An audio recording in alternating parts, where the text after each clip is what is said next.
Assalamualaikum warahmatullahi wabarakatuh. Yang saya hormati Putin Utami, SST Eskep Nurse MKes, selaku penguji satu saya. Yang saya hormati Bu Ikit Netrawi Rahmi, SST Eskep Nurse MKes, selaku penguji 2 dan pembimbing satu saya. Yang saya hormati pula Bu Atun Raudatul Makrifah, MKep SP Kepmat, selaku penguji 3 dan pembimbing 2 saya. Pertama-tama, saya panjatkan puji syukur kehadirat Allah Subhanahu wa Ta'ala, sehingga saya dapat melaksanakan sidang proposal pada kesempatan kali ini. Yang kedua, saya ucapkan terima kasih kepada penguji 1, 2, dan 3 yang telah menyempatkan waktunya, sehingga saya dapat melangsungkan sidang proposal pada hari ini. Perkenalkan, nama saya Endah Wulan Ramadhani.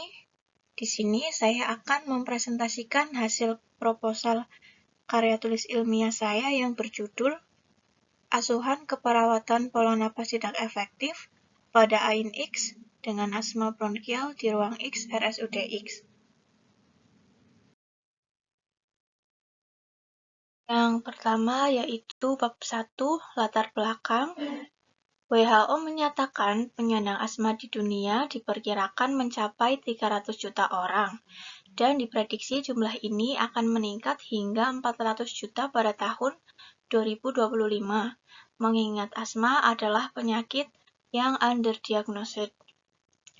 Dari hasil Survei Kesehatan Rumah Tangga atau SKRT, Departemen Kesehatan RI, diketahui bahwa asma masih menempati urutan ketiga dari 10 penyebab kematian utama di Indonesia.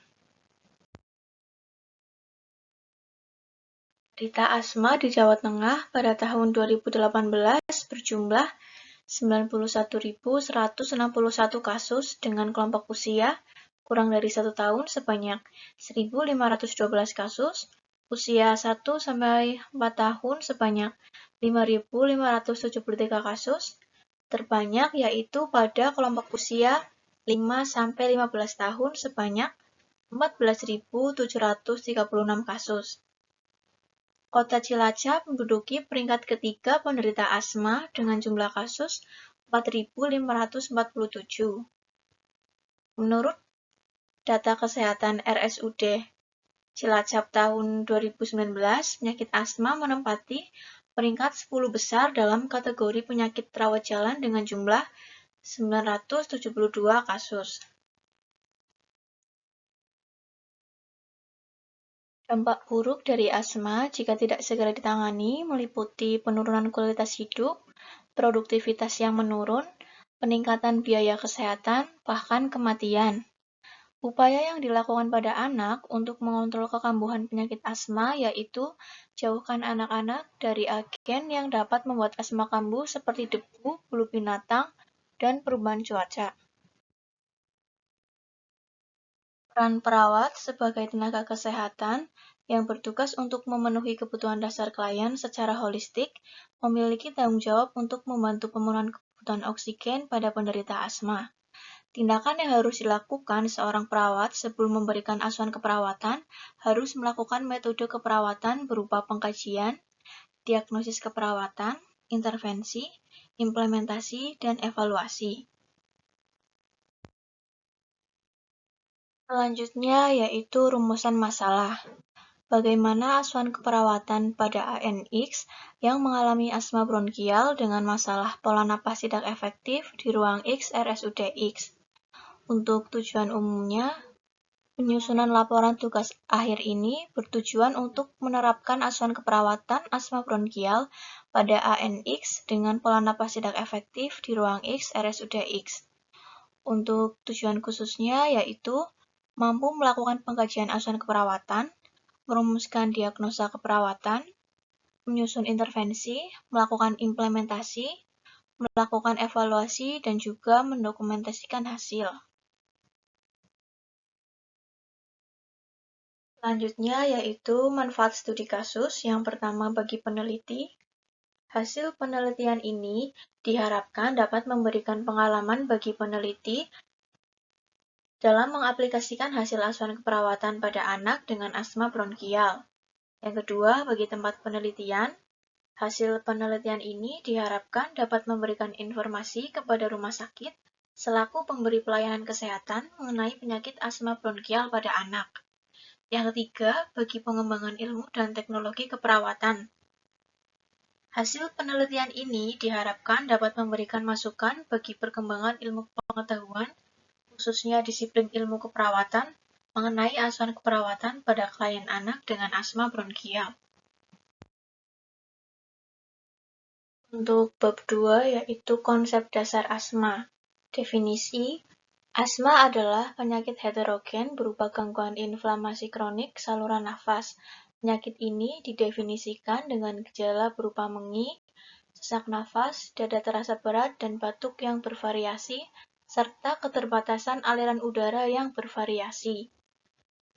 Untuk etiologinya ada dua, yaitu yang pertama faktor intrinsik berupa infeksi, cuaca dingin, iritan atau kimia, polusi udara, emosional, aktivitas yang berlebihan. Yang kedua yaitu faktor ekstrinsik berupa alergen debu, serbuk, bulu binatang, dan juga alergi terhadap makanan. Selanjutnya yaitu penata laksanaan asma. Yang pertama, antiinflamasi atau pengobatan secara rutin. Yang kedua, bronkodilator atau pelega merupakan pengobatan saat serangan untuk mengatasi eksaserbasi. Selanjutnya, pemeriksaan penunjang.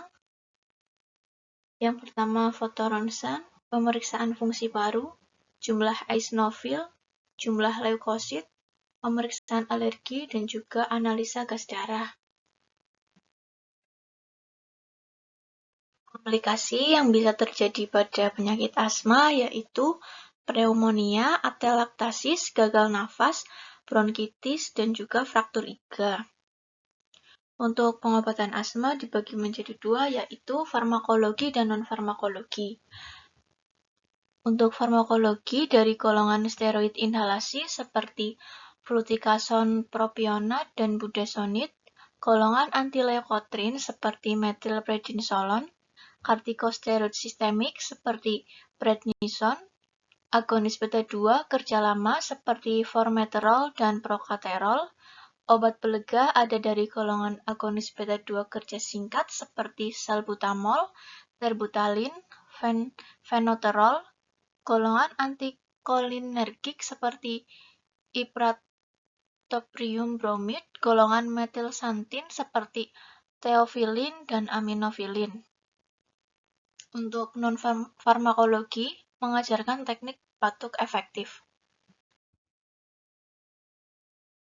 Untuk manifestasi klinis pada asma bronkial yaitu batuk, terutama saat malam hari atau dini hari, sesak nafas, nafas berbunyi atau mengi, rasa berat di dada, dan dahak sulit keluar.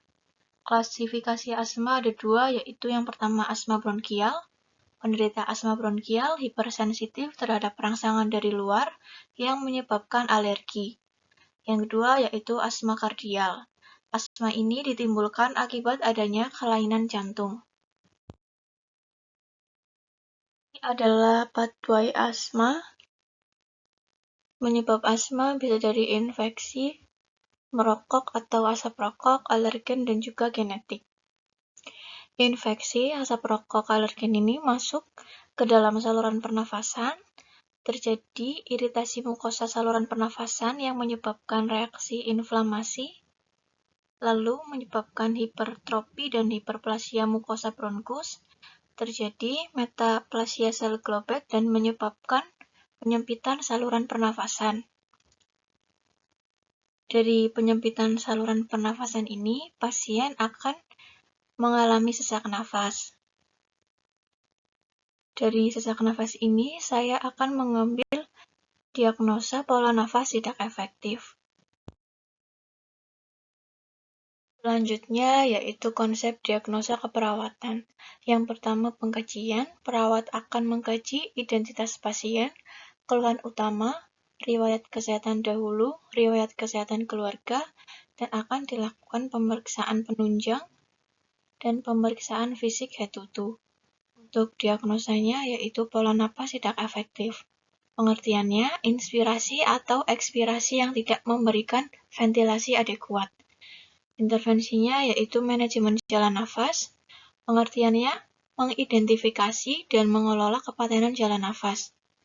Untuk observasinya, monitor pola nafas, monitor bunyi nafas tambahan. Untuk terapeutiknya yaitu pertahankan kepatenan jalan nafas, posisikan pasien semi-fowler atau fowler. Untuk edukasinya yaitu mengajarkan teknik batuk efektif. Untuk kolaborasinya yaitu pemberian bronkodilator. Implementasi. Implementasi keperawatan adalah wujud dari perencanaan yang dilakukan oleh perawat untuk membantu klien dari masalah kesehatan yang sedang dialami. Evaluasi.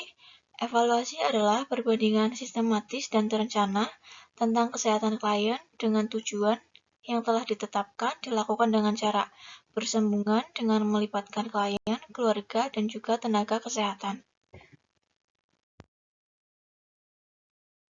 Selanjutnya yaitu konsep kebutuhan dasar oksigenasi. Kebutuhan oksigenasi adalah kebutuhan dasar manusia dalam pemenuhan oksigen yang digunakan untuk kelangsungan metabolisme sel tubuh dan hidup, serta kegiatan bermacam organ maupun sel. Yaitu bab 3, metode studi kasus. Rancangan studi kasus. Karya tulis ilmiah ini menggunakan rancangan studi kasus deskriptif yang menggambarkan asuhan keperawatan pada pasien asma bronkial dengan masalah pola napas tidak efektif di ruang X RSUD X. Untuk subjek studi kasusnya, penelitian ini adalah semua klien asma bronkial hari pertama dengan pola napas tidak efektif yang bersedia menjadi responden. Fokus studi pada studi kasus ini adalah pengelolaan asuhan keperawatan, pola napas tidak efektif pada anak dengan asma bronkial di ruang X RSUD X. Tempatnya, pengelolaan kasus dalam proposal KTI ini dilaksanakan di ruang X RSUD X. Waktu pembuatan proposal KTI ini dikerjakan pada bulan Oktober sampai Desember tahun 2021. Metode pengumpulan datanya menggunakan data primer dan juga data sekunder.